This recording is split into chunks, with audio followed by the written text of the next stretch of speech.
마태복음 11장 29절부터 30절까지 말씀으로 그리스도를 본받아 이 제목으로 말씀을 나눕니다. 우리가 이제 이 그리스도를 본받아 이 표 또 예수님의 마음을 본받기를 원하는 마음으로 표로 삼아서 섬겼던 그런 해도 있습니다. 오늘은 마태복음 11장 29절부터 30절까지 말씀으로 그리스도를 본받아 이 제목으로 말씀을 나눕니다.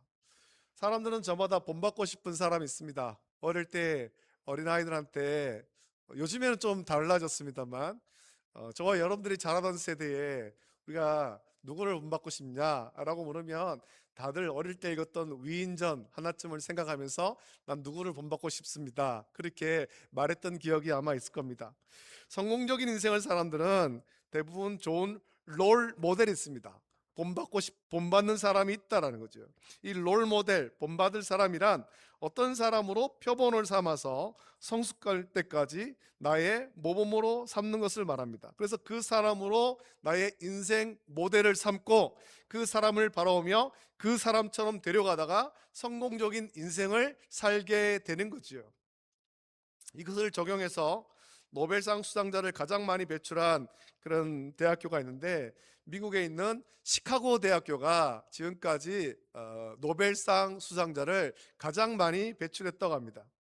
1929년에 총장이 모든 학생에게 인문학 고전 100권을 읽도록 한 후에 모델이 될 사람을 선정하여서 그와 같은 삶을 살도록 유도했습니다. 그렇게 한 결과 지금까지 시카고 대학교에서는 71명이나 노벨상을 받는 학생들을 배출하는 대학이 되었다라는 거죠.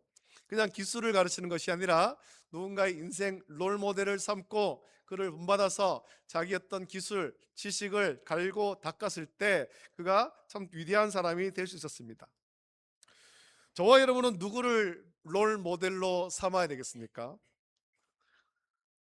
성경에는 많은 성경의 인물들이 나옵니다.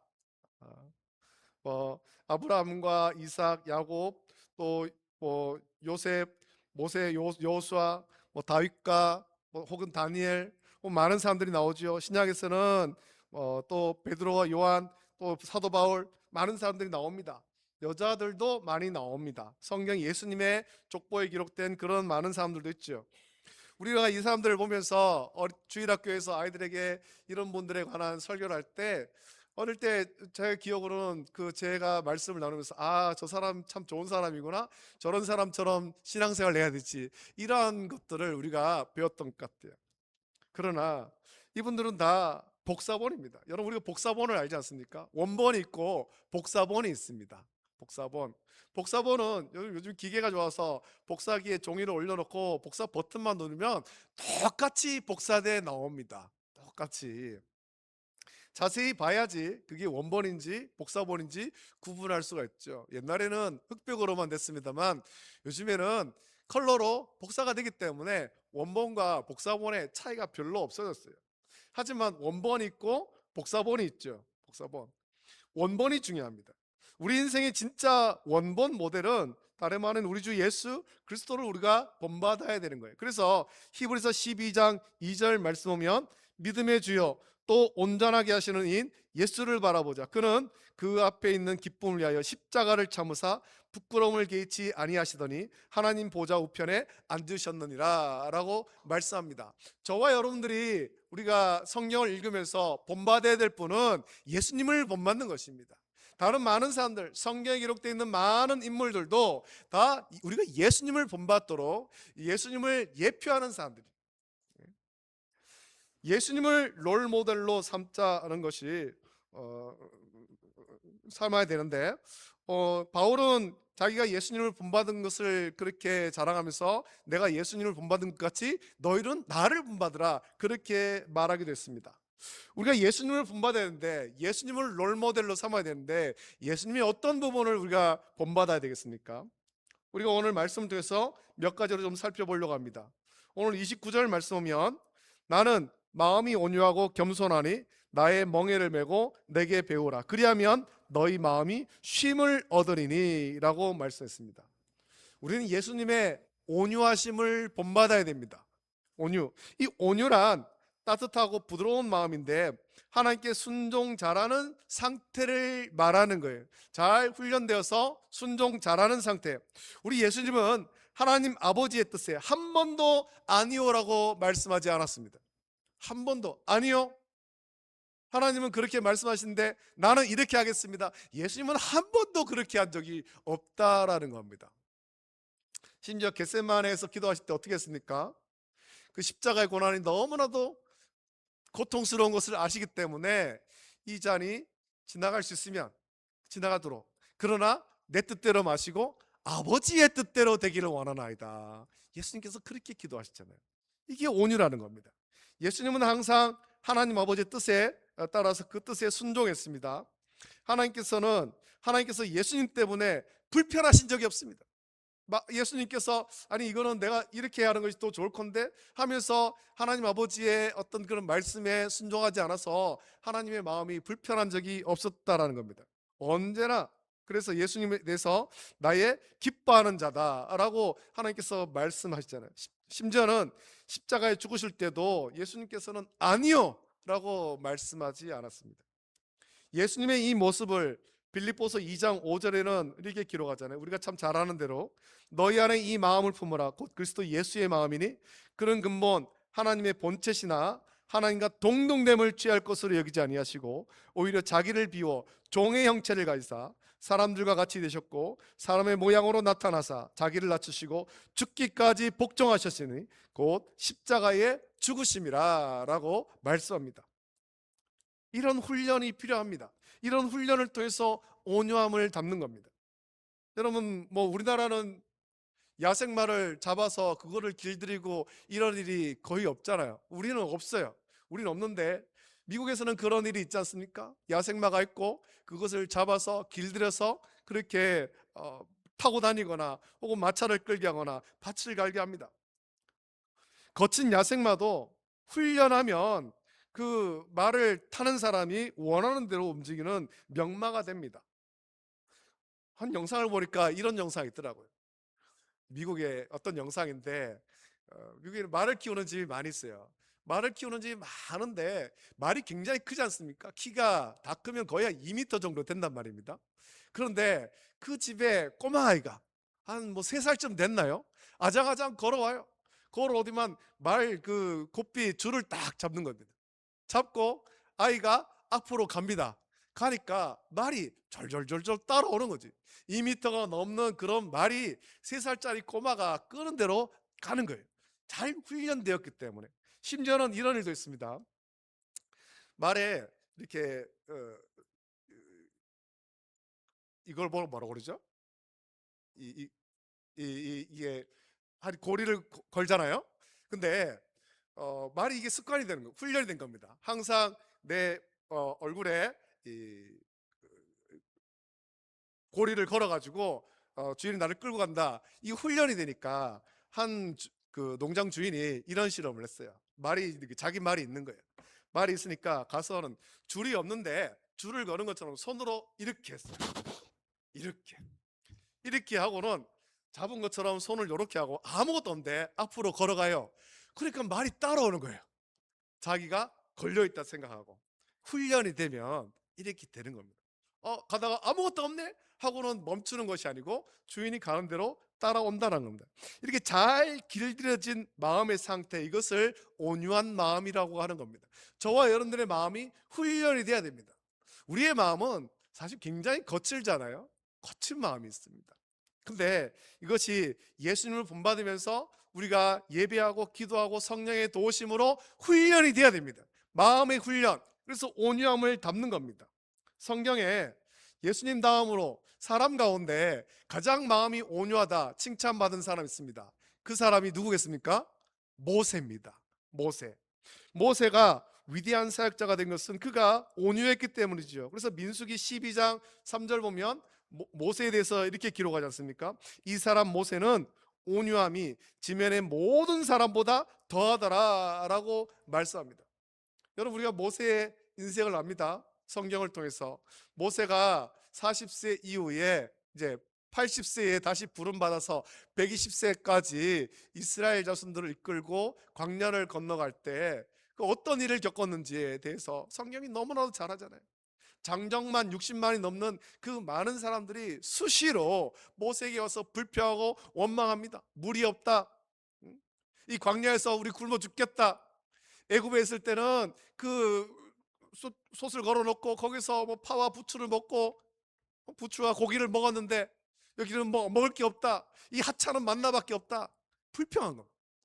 세상에 그 누구도 먹어보지 못한 하나님 신 특별한 양식 만나를 먹으면서도 불평하고 원망하잖아요. 모세를 대적한 일이 얼마나 많았습니까? 심지어는 아론과 미리암도 모세를 대적하기까지 했었습니다. 그런 일을 겪으면서도 하나님께서 이 이스라엘 자손들을 다 멸하고 모세를 통해서 새로운 그런 민족을 세우겠다 말씀하실 때 용서해달라고 그렇게 간구했던 사람이 모세입니다. 모세는 여러분 언제나 문제가 있으면 하나님께 여쭙고 하나님이 시키는 대로 다 시키는 대로 다 했습니다. 이것이 모세의 온유함이죠. 또 그러나 이 온유함이 없는 다른 사람도 있습니다. 다윗은 그의 군대 장관 요압과 그의 형제들 때문에 마음이 많이 힘들었습니다. 사실 그들은 친인척 관계죠. 요압과 그의 다른 형제들 다 친인척 관계. 그런데 사무엘하 3장 33절 보면 이런 말씀이 나옵니다. 내가 기름 부음을 받은 왕이 되었으나 오늘 약하여서 스루야의 아들인 이 사람들을 제어하기가 너무 어려우니 여호와는 악행한 자에게 그 악한 대로 갚으실지어다 하니라 라고 그렇게 자기의 그런 고충을 고백하고 있습니다. 스루야의 아들들 때문에 이 요압 때문에 내가 힘들다. 자기 마음대로 제어가 안 된다라는 것. 제어가 안 된다. 여러분 온유하면 그것이 내가 잘 되는 길이기도 합니다. 하나님의 전략은 하나님도 우리도 좋아지는 윈윈 전략이죠. 우리가 하나님의 말씀에 순종하면 하나님 뜻도 이루고 우리에게 복이 되는 것입니다. 미국의 어떤 교회에서 순종을 주제로 해서 2주간 동안 부인들을 훈련한 일이 있습니다. 2주 동안 남편이 시키면 무조건 순종해라. 토달지 말고 남편이 뭐라 하면 무조건 순종해라. 숙제를 내어줬습니다. 그러니까 아내들이 처음에는 불평했습니다. 왜 그렇게 해야 되느냐. 하지만 목사님이 이제 시키니까 제자 훈련을 하면서 시키니까 한번 그렇게 한 겁니다. 믿지 않는 남편의 말이라도 그리고 정말 말 같지 않은 것이라도 그대로 순종할 수 없을 것 같아도 순종하라. 그런 숙제를 내준 거예요. 이게 참 어렵잖아요. 2주간 하면서 처음에는 너무너무 힘들었답니다. 남편이 말 같지 않은 소리를 하는 거예요. 그래서 순종을 해야 돼요. 예 하고. 2주간 지나고 어떤 일이 벌어졌는가 숙제의 결과를 보는 거죠. 그러자 그들의 가정에 놀라운 일이 벌어졌는데 먼저 남편들이 깜짝 놀라다는 겁니다. 집에 돌아갔는데 갑자기 아내가 안 하던 행동을 하는 거예요. 안 하던 행동. 대답도 전에는 서로 말을 막 놓고 퉁명스럽게 했는데 존대를 하면서 하니까 왜 이러나. 처음에는 의아했는 거죠. 그래서 놀랐고 그래서 남편들이 야 아내가 변했구나, 드디어 내 말에 복종을 하는구나 해서 좋아했답니다. 그런데 더 신기한 것은 그게 처음에는 그러다가 차츰 지나니까 남편들이 변하더라는 겁니다. 늦게 들어오던 남편들이 일찍 퇴근하고 일찍 집에 들어왔고 전에는 가정일에 손도 안 대던 남편들이 아내를 도와서 같이 하기 시작하더라는 겁니다. 그리고는 이제 같이 믿지 않던 그런 남편들이 나도 교회 가겠다 말로만 약속하고 지키지 않던 남편들이 아내와 함께 교회에 나오게 되었다라는 거죠. 왜 그런가? 아내가 교회 가서 어떻게 예배하고 어떻게 주를 섬겼길래 이렇게 변했을까? 나도 그 예수님 만나고 싶다. 이런 마음으로 나오게 되었다라는 겁니다. 결국에 이 순종의 훈련을 통해서 그 가정에 하나님께서 복을 주시는 거죠. 믿음의 복을 주시는 것입니다. 우리가 예수님의 이런 온유를 본받아야 되고 그 다음으로는 예수님의 겸손을 본받아야 됩니다. 11절에 계속해서 말씀하기를 나는 마음이 온유하고 겸손하니 라고 말씀했습니다. 그리고는 내게 배우라 라고 했듯이 우리는 예수님의 겸손도 배워야 돼요. 예수님의 겸손함은 성육신을 통해서 나타났습니다. 예수님은 삼위일체 하나님이시죠. 삼위일체 하나님. 그 신이신 하나님께서 그 높은 하늘의 영광된 보좌를 버리고 낮고 낮은 이 땅에 내려오신 거예요. 그래서 예수님의 성육신을 예수님의 낮아지심이라고 말하잖아요. 비하, 예수님의 비하. 예수님이 낮아지시되 어디까지 낮으십니까? 무덤에 장사되기까지 낮아지시는 거예요. 예수님은 계속해서 낮아지시고, 예수님은 부자들과 어울린 것이 아니라 가난하고 소외되고 연약한 자들과 어울리시면서 낮아지셨습니다. 이것이 예수님의 겸손함입니다. 여러분, 겸손이 우리 인생을 성공하게 합니다. 다윗과 사울을 한번 보십시오. 사무엘하 3장 1절 보면 사울의 집과 다윗의 집 사이에 전쟁이 오래매 다윗은 점점 강하여 가고 사울의 집은 점점 약하여 가니라 라고 말씀합니다. 사울이 이스라엘의 초대 왕이잖아요.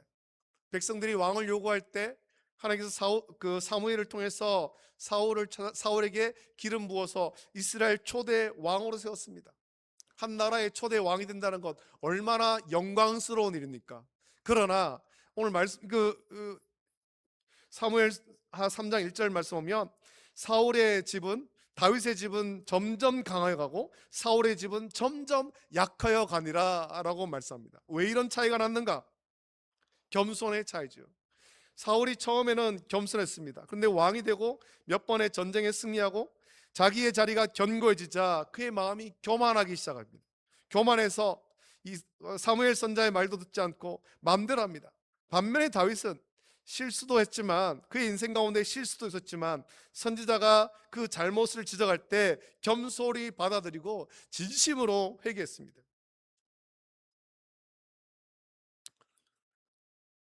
우리나라에 아주 유명한 피아니스트 백건우라는 분이 있습니다. 이분은 이렇게 말했습니다. 좋은 연주자는 두 가지 마음이 있어야 된다. 첫째는 자신감이고 둘째는 겸손함이다. 이렇게 말했습니다. 자신감도 있어야지만 나는 아직도 부족하다, 나는 아직도 계속해서 더 배워야 된다, 이 겸손함으로 최선을 다해야 좋은 연주자가 된다라고 말한 겁니다.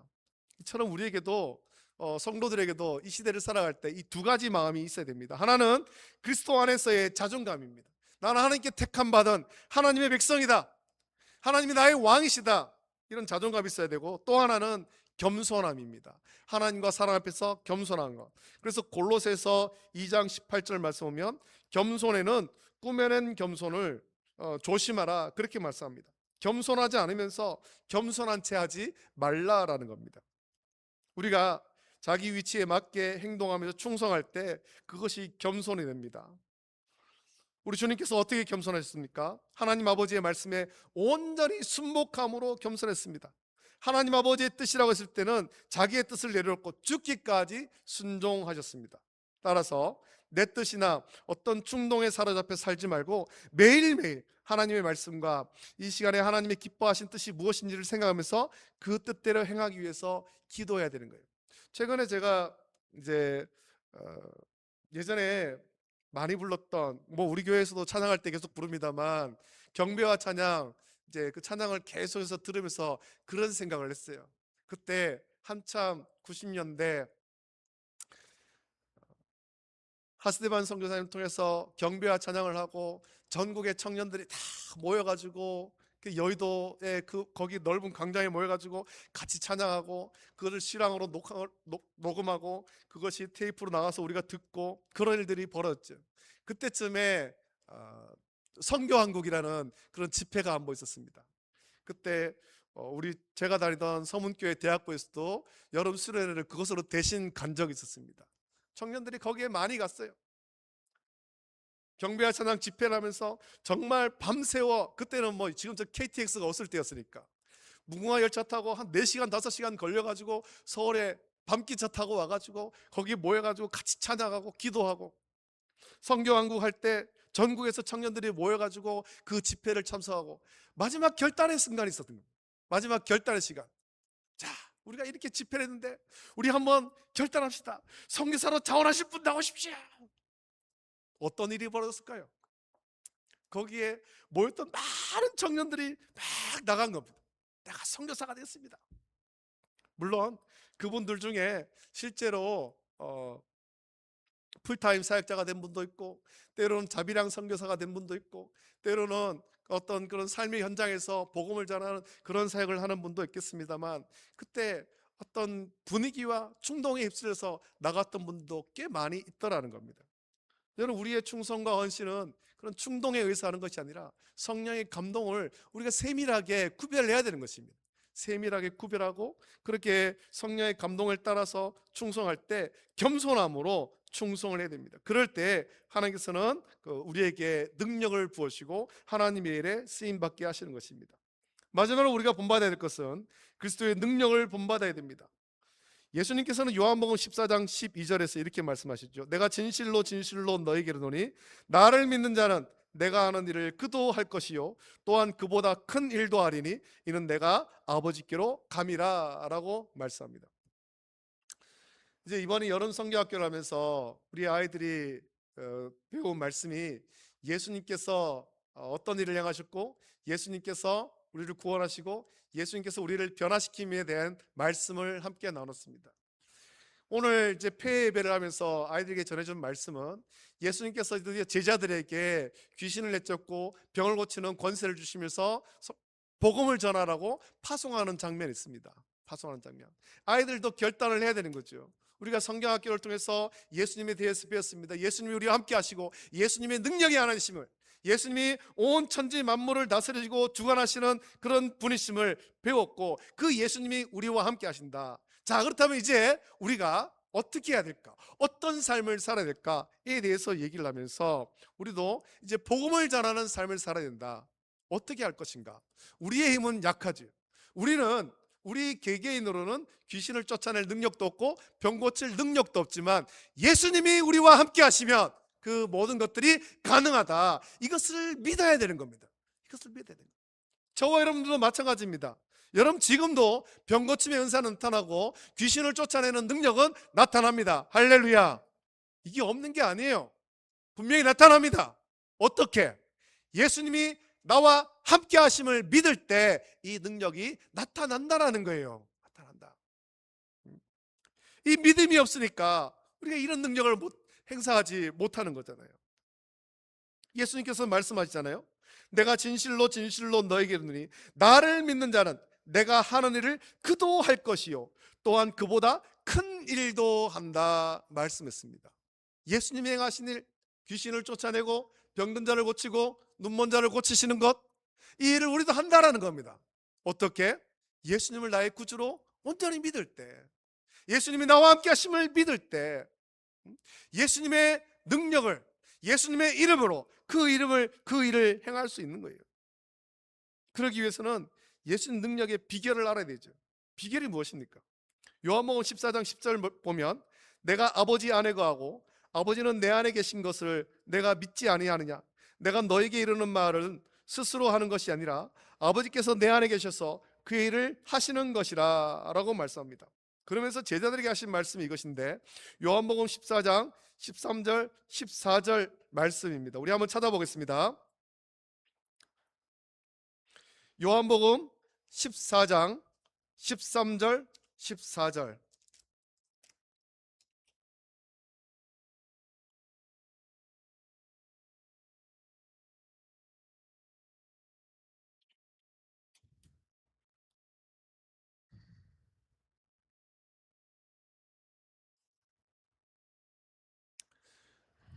요한복음 14장 13, 14절 찾아서 함께 했습니다. 시작. 너희가 내 이름으로 무엇을 구하든지 내가 행하리니 이는 아버지로 하여금 아들로 말미암아 영광을 받으시게 하려 함이라. 내 이름으로 무엇이든지 내게 구하면 내가 행하리라. 아멘. 여러분, 우리가 능력을 행할 수 있는 비결이 무엇입니까? 어떻게 능력을 행할 수 있습니까? 주님의 이름으로 구하고 주의 이름으로 행하고 주의 이름으로 무엇인지 하라는 것입니다. 내가 한다고 생각하니까 확신이 없고 자신이 없죠. 나를 내려놓아야 되는 것입니다. 나를 내려놓고 주의 영광 위에서 주님을 의지해서 주님의 이름으로 행하는 것입니다. 예수님이 우리 안에 계십니다. 우리는 주님의 분신입니다. 따라서 내가 하는 것이 아니라 예수님이 하시는 것과 같은 것입니다. 이 믿음으로 기도하십시오. 말로 명령도 주님의 이름으로 하십시오. 주님의 이름으로 기도하고 말했으니까 결과가 있을 것이다. 이걸 믿어야 되는 거예요. 우리가 병 고침에 어떤 기도를 할 때 예수님의 나사렛 예수 그리스도의 이름으로 명하지 않습니까? 나사렛 예수 그리스도의 이름. 사도행전 3장 보면 베드로와 요한이 기도하러 성전에 들어가다가 나면서부터 걷지 못하고 구걸하고 있던, 성전 미문에서 구걸하고 있던 사람에게 선포하잖아요. 내게 은과 금은 내게 없거니와 내게 있는 곳으로 내게 명하노니 나사렛 예수 그리스도 이름으로 일어나 걸어라. 그렇게 명령할 때 그가 일어나 걷기도 하고 뛰기도 하며 성전에 들어가서 함께 주를 찬송했습니다. 사도행전 3장 12절 보면 베드로가 이것을 보고 백성에게 말하되 이스라엘 사람들아 이 일을 왜 놀랍게 여기느냐, 우리 개인의 권능과 경건으로 이 사람을 걷게 한 것처럼 왜 우리를 주목하느냐라고 말합니다. 베드로와 요한이 한 것이 아니고 나사렛 예수 그리스도의 이름으로 행한 거죠.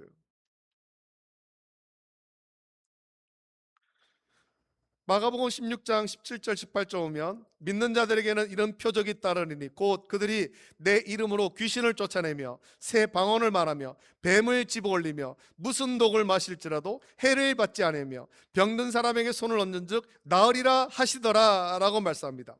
예수님을 믿는 나에게 하나님께서 함께 하시는 것입니다. 우리가 주님의 이름을 의지하여서 살아갈 때, 그 능력을 의지할 때 우리에게 주님의 능력이 임하게 되는 것입니다. 할렐루야.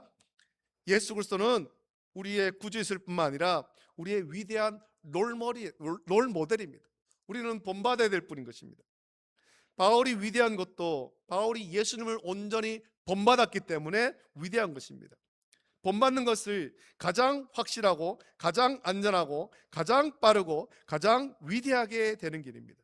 따라서 우리 모두가 예수님 닮기를 사모했던 바울을 본받아서 성령의 은혜로 예수님의 겸손과 예수님의 온유와 또 사랑과 능력과 권세를 본받아서 믿음으로 승리하며 살아가는 저와 여러분 되시기를 예수님의 이름으로 축복합니다. 기도합니다. 좋으신 아버지 하나님, 사랑과 은혜를 감사합니다. 오늘도 주의 전에 모여서 함께 예배하게 하심을 감사합니다. 오늘 말씀을 통해서 우리가 예수님을 우리 인생의 롤모델로 삼고 예수님의 온유, 예수님의 겸손, 예수님의 능력 우리가 온전히 본받을 수 있도록 은혜를 덧입혀 주시옵소서. 예수님 닮은 삶을 살아서 이 땅 가운데 믿음으로 승리하게 하여 주시옵소서. 감사합니다. 예수님의 이름으로 기도드립니다. 아멘.